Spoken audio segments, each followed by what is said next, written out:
Hai semua, Assalamualaikum dan salam sejahtera.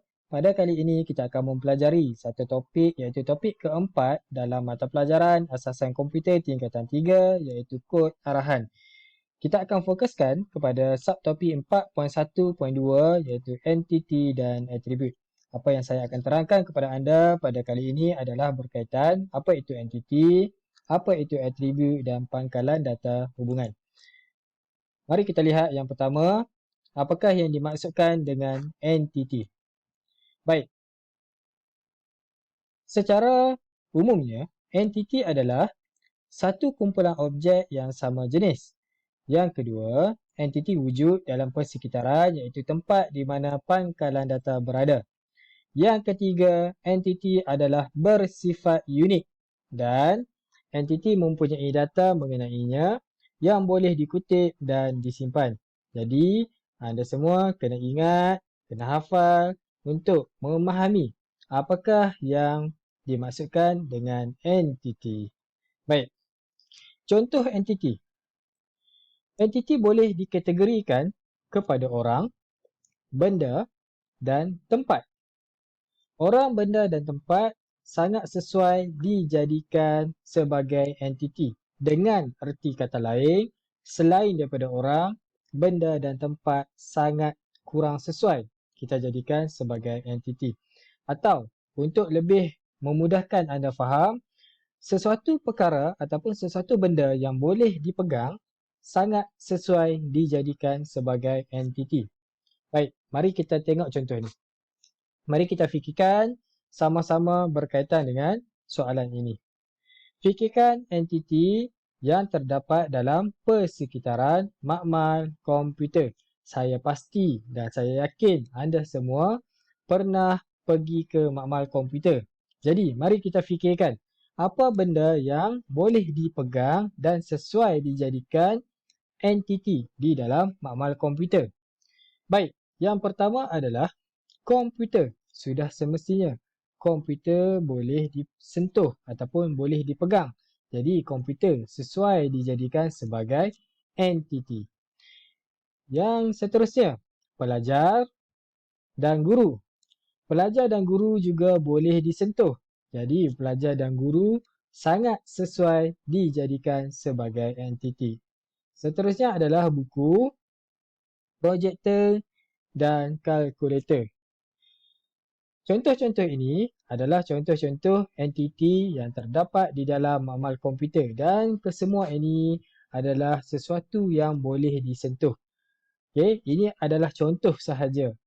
Mungkin anda dapat senaraikan contoh-contoh lain yang ada di makmal komputer. Sebagai contoh, pensel, pen dan kotak pensel. Itu juga sesuai dijadikan entiti kerana ia boleh disentuh.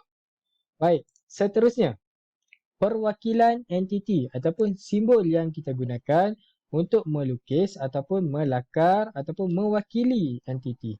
Baik, simbol piawai bagi entiti adalah segi empat tepat dan nama entiti ditulis di dalam segi empat tepat tersebut.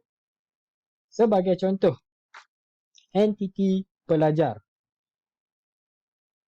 Kita perlu melakar ataupun melukis segi empat tepat dan perkataan pelajar ditulis di dalam segi empat tersebut. Jadi, simbol ini mewakili entiti pelajar. Seterusnya, entiti kereta dan entiti buku. Ini adalah contoh-contoh cara bagaimana kita untuk melukis ataupun melakar ataupun mewakili sesuatu entiti. Anda masih okey? Saya harap anda dapat memahami apa itu entiti dengan baik. Baik, seterusnya mari kita lihat apakah itu atribut. Okey, apakah yang dimaksudkan dengan atribut? Yang pertama, atribut menerangkan tentang ciri-ciri sesuatu entiti. Yang kedua, boleh terdiri dari satu ataupun lebih ciri bagi setiap entiti. Dan yang ketiga, atribut adalah lajur atau medan dalam jadual pangkalan data. Sekejap lagi saya akan tunjukkan contoh jadual pangkalan data. Contoh atribut.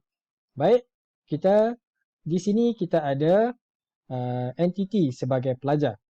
Jadi, apakah atribut bagi entiti pelajar ataupun apakah sifat bagi pelajar? Okey, sudah semestinya seseorang pelajar mempunyai nombor IC, nama, umur, kelas, alamat dan tarikh lahir. Jadi, nombor IC, nama, umur, kelas, alamat dan tarikh lahir ini adalah atribut bagi seseorang pelajar. Contoh yang kedua adalah komputer. Okey, apakah sifat bagi komputer tersebut? Okey, apakah sifat bagi sesuatu komputer? Sesuatu komputer mestilah mempunyai nombor siri, model, harga dan warna. Jadi, nombor siri, model, harga dan warna ini merupakan atribut bagi entiti komputer. Okey, saya harap kamu dapat faham apa yang saya terangkan. Okey, seterusnya, perwakilan atribut ataupun simbol.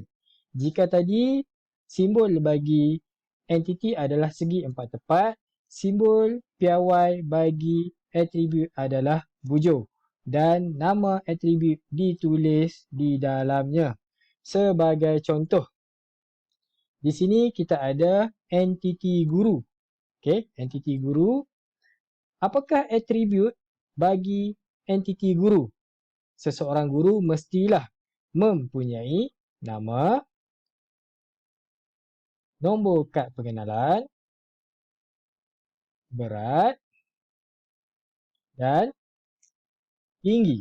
Ini contoh-contoh dia.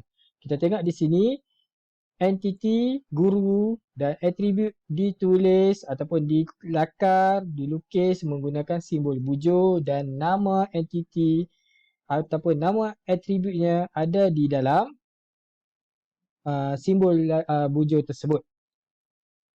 Baik, saya harap kamu dapat faham cara kita nak lukis ataupun lakar atau mewakili nama atribut tersebut.